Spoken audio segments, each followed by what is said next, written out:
Today on The Secret Sits, we are going to explore another listener request. Now this case is a prime example of how teenage peer pressures, mixed with childhoods full of sexual and physical abuse, can form the perfect tempest. It also shows how rapidly things can deteriorate when no one speaks up for the victim. Today, on The Secret Sits, we are going to explore the shocking murder of Shanda Sharer.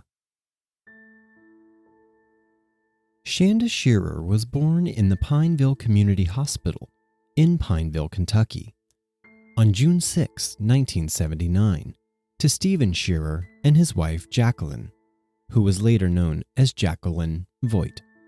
After Shanda's parents divorced, her mother remarried and the family moved to Louisville. There, Shanda attended 5th and 6th grades at St. Paul's School, where she was on the cheerleading, volleyball, and softball teams. When her mother divorced again, the family moved in June of 1991 to New Albany, Indiana, and Shanda enrolled in Hazelwood Middle School. Early in the school year, she transferred to Our Lady of Perpetual Help School, a Catholic school in New Albany, where she joined the girls' basketball team. Melinda Loveless was born in New Albany on October 28, 1975, the youngest of 3 daughters, to Marjorie and Larry Loveless. Larry was drafted into the U.S. Army during the Vietnam War, and although horribly emotionally scarred, he was treated as a hero upon his return. Marjorie later described him as a sexual deviant who would wear her and her daughter's underwear and makeup, was incapable of staying monogamous, and had a mixture of jealousy and fascination with seeing her have sex with other men and women. They lived in or near New Albany throughout Melinda's childhood. Larry worked sporadically for the Southern Railway after his military service. His profession allowed him to work whenever most convenient for him. In 1965, Larry became a probationary officer with the New Albany Police Department, but was fired after 8 months when he and his partner assaulted an African-American man who Larry accused of sleeping with his wife. In 1988, Larry briefly worked as a mail carrier, but quit after 3 months and did very little work, having brought most of the mail home to destroy it. Marjorie had worked intermittently since 1974. When both parents were working, the family was financially well off, living in the upper middle class suburb of Floyd Knobs, Indiana. Larry, who was violent and abusive, did not usually share his income with the family, and impulsively spent any money he earned on himself, especially on firearms, motorcycles, and cars. He filed for bankruptcy in 1980. Extended family members often described the Loveless daughters as visiting their homes hungry, apparently not getting enough food at home. The Loveless parents would often visit bars in Louisville where Larry would pretend to be a doctor or a dentist and introduce Marjorie as his girlfriend. He would also share her with some of his friends from work, which she found disgusting. During an orgy with another couple at their house, Marjorie tried to commit suicide, an act she would repeat several times throughout her daughter's childhoods. When Melinda was 9 years old, Larry had Marjorie gang raped, after which she tried to drown herself. After that incident, she refused him sex for a month, until he raped her as their daughters overheard the events through a closed door. In the summer of 1986, after she would not let him go home with 2 women he met at a bar, Larry beat Marjorie so severely that she was hospitalized. He was convicted of battery. The extent of Larry's abuse of his daughters and other children is unclear. Various court testimonies claimed he fondled Melinda as an infant, molested Marjorie's 13-year-old sister early in the marriage, and molested the girl's cousin Teddy from age 10 to 14. Both the older girls said he molested them, though Melinda did not admit to this ever happening to her. She slept in bed with him until he abandoned his family when she was 14 years old. In court, Teddy described an incident in which Larry tied all three sisters in a garage and raped them in succession. However, the sisters did not confirm this account. Larry was verbally abusive to his daughters and fired a handgun in the direction of Melinda's older sister Michelle when she was 7, intentionally missing her. He would also embarrass his children by finding their underwear and smelling it in front of other family members. For 2 years, beginning when Melinda was 5, the family was deeply involved with the Greenland Baptist Church. Larry and Marjorie gave full confession and renounced drinking and swinging while they were members. Larry became a Baptist lay preacher, and Marjorie became the school nurse. The church later arranged for Melinda to be taken to a motel room with a 50-year-old man for a 4-hour exorcism. Larry became a marriage counselor with the church and acquired a reputation for being too forward with women, eventually attempting to rape one of them. After that incident, Melinda's parents left the church and returned to their former professions and drinking. In November of 1990, after Larry was caught spying on Melinda and a friend, Marjorie attacked him with a knife. He was sent to the hospital after attempting to grab it. She then attempted suicide once again, and her daughters called authorities. After this incident, Larry filed for divorce and moved to Avon Park, Florida. Melinda felt crushed, especially when Larry remarried. He sent letters to her for a while, playing on her emotions, but eventually severed all contact with her. Mary Laurie Thackett was born in Madison, Indiana, on October 5, 1974. Her mother was a fundamentalist Pentecostal Christian, and her father was a factory worker with 2 felony convictions in the 1960s. Laurie claimed that she was molested at least twice as a child at ages 5 and 12. In May of 1989, her mother discovered that Laurie was changing into jeans at school, and after a confrontation that night, attempted to strangle her. Social workers became involved, and Laurie's parents agreed to unannounced visits to ensure that the child abuse was not occurring. Laurie and her mother came to periodic conflict. At one point, her mother went to Hope Ripley's house after learning that Hope's father had purchased an Ouija board for the girls. She demanded that the board be burnt and that the Hope house be exorcised. Laurie became increasingly rebellious after her 15th birthday and also became fascinated with the occult. She would often attempt to impress her friends by pretending to be possessed by the spirit of Deanna the vampire. Laurie began to engage in self-harm, especially after early 1991, when she began dating a girl who was involved in the practice. Her parents discovered the self-mutilation and checked her into a hospital on March 19th of 1991. She was prescribed an antidepressant and released. 2 days later, with her girlfriend Ann Tony, Laurie cut her wrists deeply and was returned to the hospital. After treatment of her wounds, she was admitted to the hospital's psychiatric ward.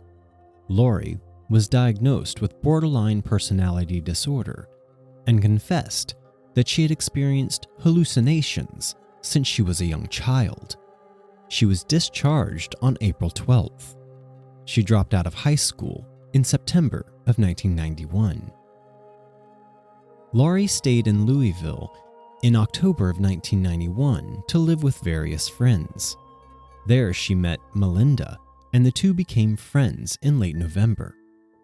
In December, Laurie moved back to Madison on the premise that her father would buy her a car. She still spent most of her time in Louisville and New Albany, and by December, spent most of it with Melinda. Hope Anna Rippey was born in Madison on June 9, 1976. Her father was an engineer at a power plant.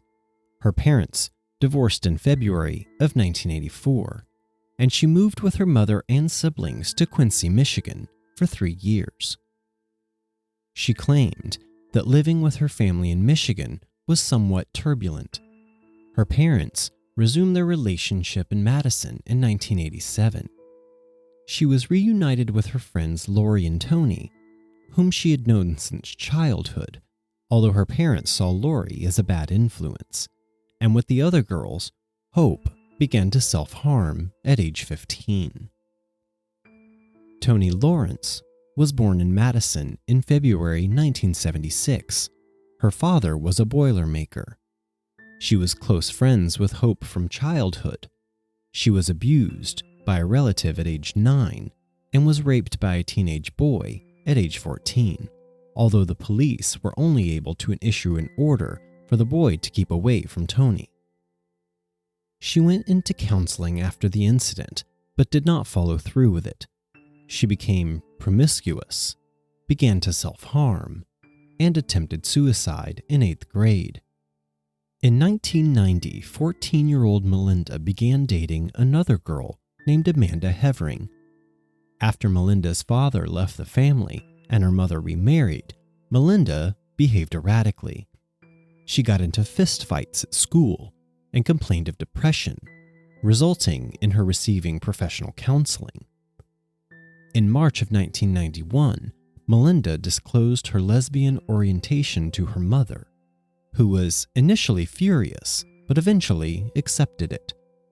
As the year progressed, Melinda's relationship with Amanda deteriorated.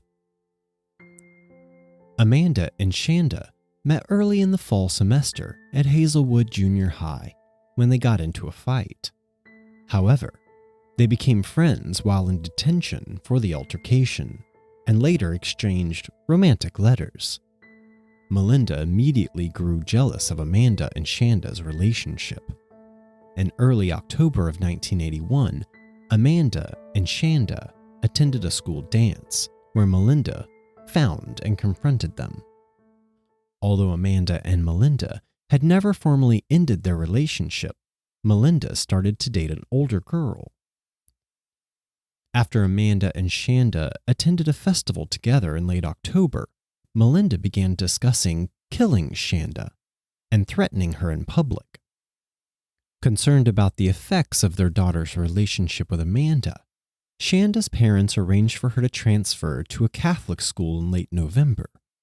Amanda states she gave letters Melinda sent her containing death threats toward Shanda to a youth prosecutor, but the youth prosecutor never did anything about it as far as she knew.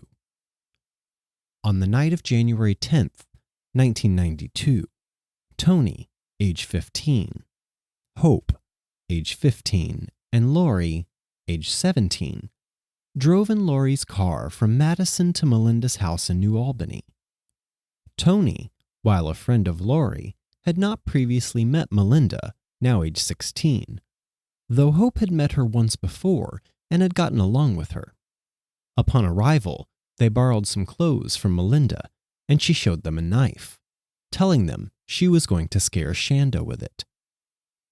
While Laurie and Tony had never met Shanda prior to that night, Laurie had already known of the plan to intimidate the 12-year-old girl. Melinda explained to the two other girls that she disliked Shanda for being a copycat and for stealing her girlfriend. Laurie let Hope drive the 4 girls to Jeffersonville, where Shanda stayed with her father on the weekends, stopping at a McDonald's restaurant en route to ask for directions. They arrived at Shanda's house shortly before dark. Melinda instructed Hope and Tony to go to the door and introduce themselves as friend of Amanda's, Melinda's former and Shanda's current girlfriend. Then invite Shanda to come with them to see Amanda, who was waiting for them at the Witch's Castle, or Mistletoe Falls, a ruined stone house located on an isolated hill overlooking the Ohio River. Shanda said that she could not go because her parents were awake, and she told the girls to come back around midnight, a few hours later. Shanda also told the girls to have Amanda with them when they came back. Melinda was angry at first, but Hope and Tony assured her about returning for Shanda later. The four girls crossed the river to Louisville and attended a punk rock show by the band Sunspring at the Audubon Skate Park near Interstate 65. Tony and Hope quickly lost interest in the loud music, the heat, and the slam dancing, and went to the parking lot outside, where they engaged in sexual activities with two boys in Laurie's car. Eventually, the four girls left for Shanda's house. During the ride, Melinda said that she could not wait to kill Shanda. However, Melinda also said she just intended to use the knife to frighten her. When they arrived at Shanda's house at 12:30 a.m., Tony refused to retrieve Shanda, so Laurie and Hope went to the door. Melinda hid under a blanket in the backseat of the car with the knife. Hope told Shanda that Amanda was still at the Witch's Castle. Shanda was reluctant to go with them, yet agreed after changing her clothes. As they got in the car, Shanda asked where Amanda was. Laurie told her that she was still at the Witch's Castle, and Shanda asked, "What is she wearing? Does she look cute?" Hope began questioning Shanda about her relationship with Amanda. Melinda then sprang from the back seat, put the knife to Shanda's throat, and began interrogating her about her sexual relationship with Amanda. They drove toward Utica and the Witch's Castle. Laurie told the girl that the local legend said the house was once owned by 9 witches who controlled the town of Utica, and that townspeople burned down the house to get rid of the witches. At the Witch's Castle, they took a sobbing Shanda inside and bound her arms and legs with rope. There, Melinda taunted that she had pretty hair and wondered how pretty she would look if they were to cut it all off, which frightened Shanda even more. Melinda began taking off Shanda's rings and handed each to the girls. At some point, Hope had taken Shanda's Mickey Mouse watch and had danced to the tune it played. Laurie further taunted Shanda, claiming that the witch's castle was filled with human remains, and Shanda's would be next. To further threaten Shanda, Laurie then retrieved a shirt with a smiley design from the car and lit it on fire, but immediately feared that the fire would be spotted by passing cars, so the girls left with Shanda. During the car ride, Shanda continued begging them to take her back home. Melinda ordered Shanda to slip off her bra, which she then handed over to Hope, who slid off her own bra and replaced it with Shanda's while steering the car. They became lost, so they stopped at a gas station and covered Shanda in a blanket. While Laurie went inside to ask for directions, Tony called a boy she knew in Louisville and chatted for several minutes to ease her worries, but did not mention Shanda's abduction. They returned to the car, but became lost again and pulled up to another gas station. There, Tony and Hope spotted a couple of boys and talked to them before once again getting back into the car and leaving, arriving sometime later at the edge of some woods near Laurie's home in Madison. Laurie led them to a dark garbage dump off of a logging road in a densely forested area. Tony and Hope were frightened and stayed in the car. Melinda and Laurie made Shanda strip naked. Then Melinda beat Shanda with her fists. Next, Melinda repeatedly slammed Shanda's face into her knee, which cut Shanda's mouth on her own braces.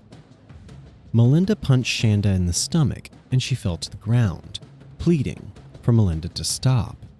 telling her she had asthma and that she couldn't breathe. Next, Melinda tried to slash Shanda's throat, but the knife was too dull. She even tried to use her foot to push the knife into her throat. Hope came out of the car to hold down Shanda. Melinda and Laurie took turns stabbing Shanda in the chest. Then they strangled Shanda with a rope until she was unconscious, placed her into the trunk of the car, and told the other two girls that Shanda was dead. Hope started to cry and she floored the gas pedal, driving erratically, and hit a log or a pothole and tore the muffler off of the car. The girls drove to Laurie's nearby home and went inside to drink soda and clean themselves up. When they heard Shanda screaming in the trunk, Laurie went out with a paring knife and stabbed her several more times, coming back a few minutes later covered in blood. After she washed up, Laurie told the girls futures with her rune stones. At 2:30 a.m., Tony and Hope stayed behind as Laurie and Melinda went country cruising, driving to the nearby town of Canaan. Shanda continued to make crying and gurgling noises, so Laurie stopped the car. When they opened the trunk, Shanda sat up, covered in blood, with her eyes rolled back into her head, but unable to speak.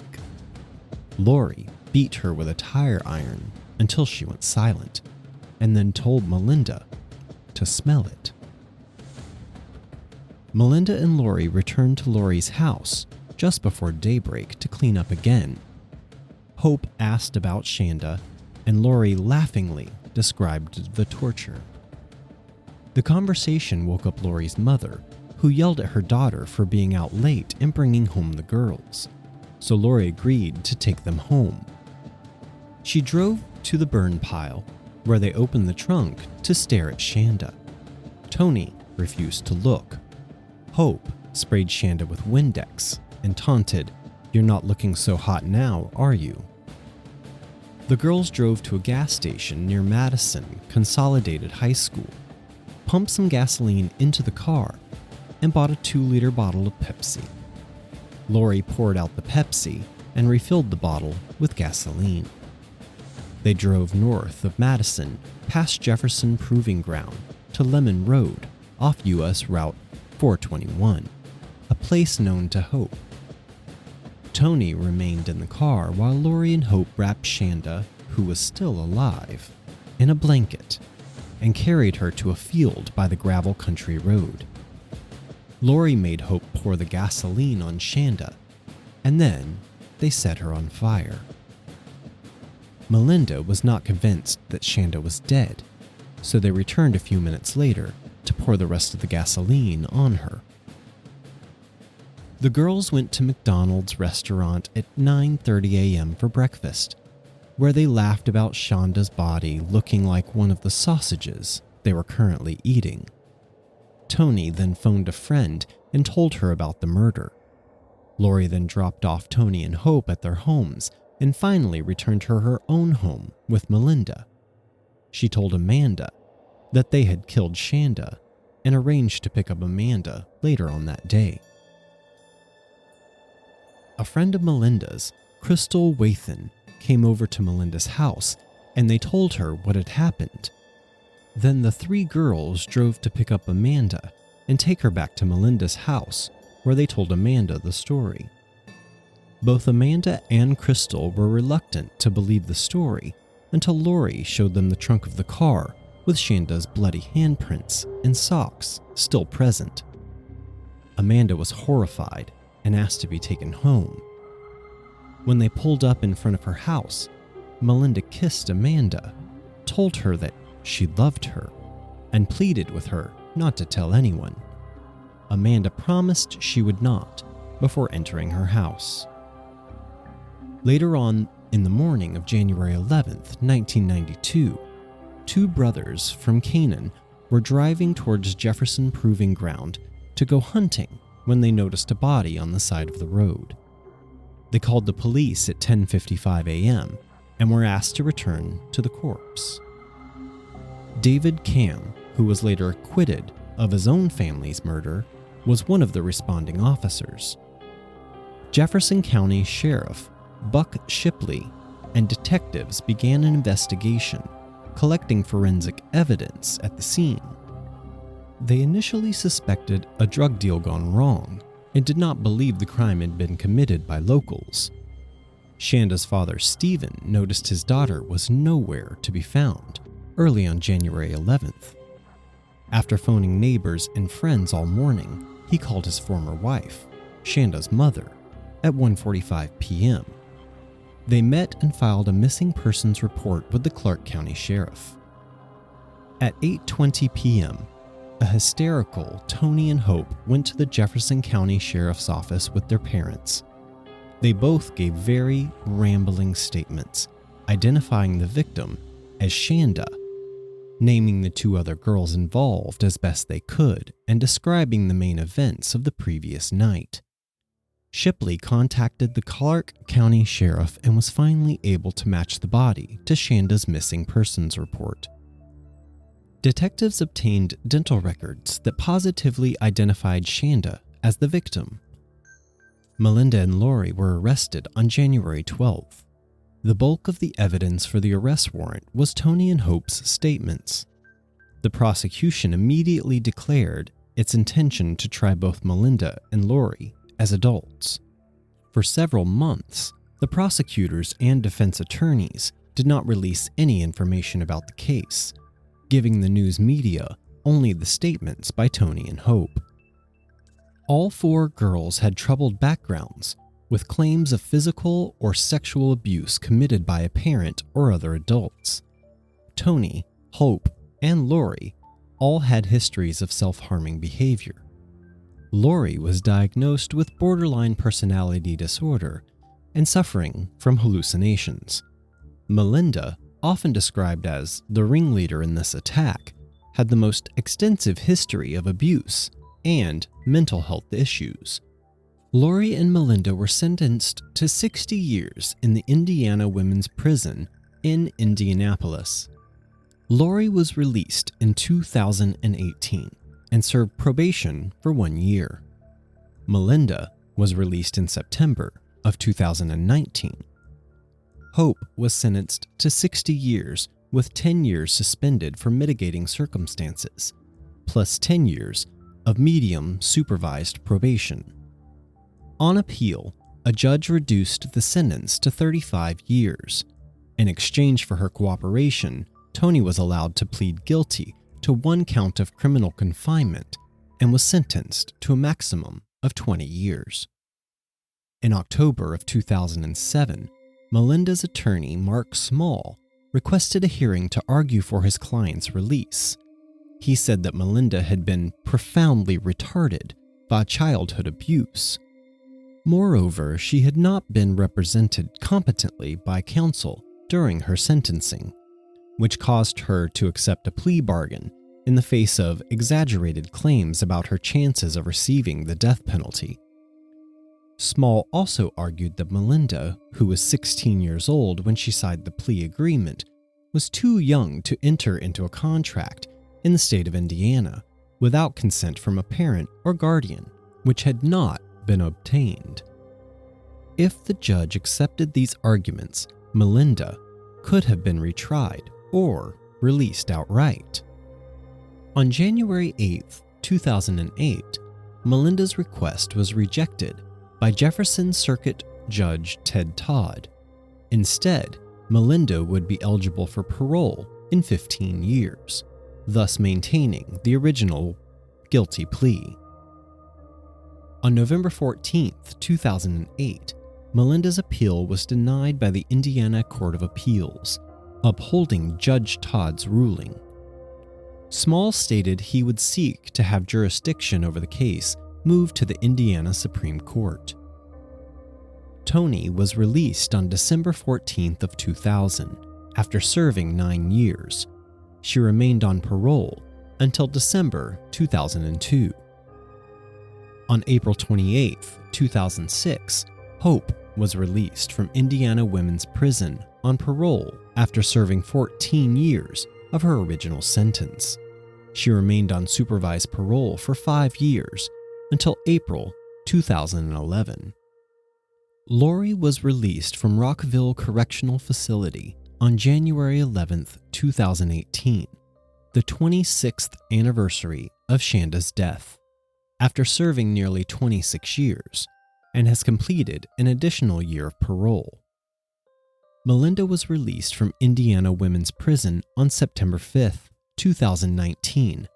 After serving 26 years in prison, she will serve parole in Jefferson County, Kentucky.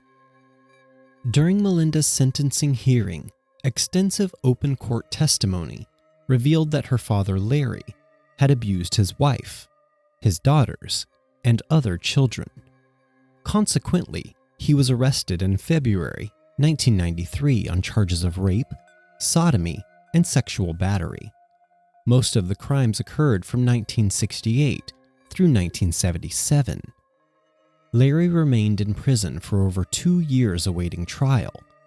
However, a judge eventually ruled that all charges except one count of sexual battery had to be dropped due to the statute of limitations, which was 5 years in Indiana. Loveless pleaded guilty to 1 count of sexual battery. He received a sentence of time served and was released in June 1995. A few weeks following his release, Larry unsuccessfully sued the Floyd County Jail for $39 million in federal court, alleging that he had suffered cruel and unusual punishment during his 2-year incarceration. Among his complaints were that he was not allowed to sleep in his bed during the day or to read the newspaper. Shanda's father, Stephen Shearer, died of alcoholism in 2005 at the age of 53. In an interview with Shanda's mother, Jacqueline Voigt, on the investigation discovery series Deadly Women, Voigt stated that Shanda's father was so destroyed by his daughter's murder that he did everything he could to kill himself besides putting a gun to his head, and that he had drank himself to death. The man definitely died from a broken heart. The Shanda Sharer Scholarship Fund was established in January of 2009. The fund planned to provide scholarships to 2 students per year from Prosser School of Technology in New Albany, 1 scholarship to a student who is continuing his or her education, and the other scholarship to a student who is beginning his or her career and must buy tools or other work equipment. By November 2018, Shanda's mother, Jackie Voigt, stated that the scholarship fund had been depleted and is no longer accepting donations. In 2012, Shanda's mother made her first contact with Melinda Loveless since the trials, although indirectly. Voigt donated a dog named Angel in Shanda's name to Melinda to train for the Indiana Canine Assistance Network program through the Project to Heal, which provides service pets to people with disabilities. Melinda trained dogs for the program for several years. Voigt reported that she had endured criticism over this decision, but defends it, saying, "It's my choice to make. She, as in Shanda, is my child. If you don't let good things come from bad things, nothing gets better. And I know what my child would want. My child would want this." Voigt stated that she hoped to donate a dog every year in honor of Shanda.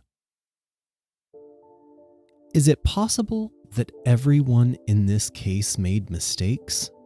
Yes. Are there still secrets about what everyone in this story went through, which made them the people they would turn out to be? Yes. If you see something that raises that red flag in your brain, don't ignore it. Make sure you know who your kids are hanging around with. If the kids they're hanging out with are okay, how are their parents? Do you know them? Invest your time into your family, children, and friends, and help keep them safe. I'm John Dodson, and this has been The Secret Sits. Audio engineering by Gabriel Dodson. Original artwork provided by Tony Lay.